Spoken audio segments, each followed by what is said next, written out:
ধর্ষণের অভিযোগে ময়মনসিংহের হালুয়াঘাট উপজেলার আলোচিত কন্টেন্ট ক্রিয়েটর ইসমাইল হোসেনকে গ্রেফতার করেছে পুলিশ।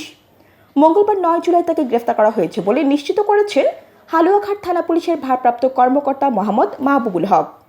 মঙ্গলবার সকালে ভুক্তভোগী কিশোরীর মা বাদী হয়ে হালুয়াঘাট থানায় একটি লিখিত অভিযোগ করেন।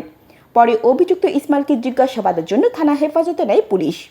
ইসমাইল মেয়েটিকে স্ত্রী দাবি করলেও কোনো প্রমাণ দেখাতে না পারায় তার বিরুদ্ধে মামলা করা হয়।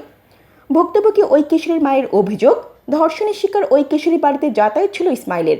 5-6 মাস আগে ইসমাইল ওই কিশোরী বাড়িতে গিয়ে তাকে প্রেম ও বিয়ের প্রস্তাব দেন। এক পর্যায়ে বিয়ের আশ্বাসে ওই কিশোরীর ইচ্ছার বিরুদ্ধে তাকে একাধিকবার ধর্ষণ করেন। বিষয়টি পরে জানেন বলে অভিযোগে উল্লেখ করেন ওই কিশোরীর মা। মোহাম্মদ মাহবুবুল হক বলেন, ধর্ষণের অভিযোগে ইসমাইলের বিরুদ্ধে অভিযোগ দায়ের হওয়ার পর আমরা জানতে পারি ভুক্তভোগী কিশোরী তার দ্বিতীয় স্ত্রী। 1 বছর আগে ইসমাইল ওই কিশোরীকে গোপনে বিয়ে করেছিলেন। সম্প্রতি তাকে তালাক দেওয়ায় কিশোরী মা থানায় এই ধর্ষণের অভিযোগ করেন। অভিযোগের ভিত্তিতে তাকে গ্রেফতার দেখানো হয়েছে। জানা যায়, ইসমাইল হোসেন হালুয়াঘাট উপজেলার কালিয়ানী কান্দা গ্রামের বাসিন্দা মাহমুদ সুরুজালের ছেলে। তার স্ত্রী সহ 2টি সন্তান রয়েছে।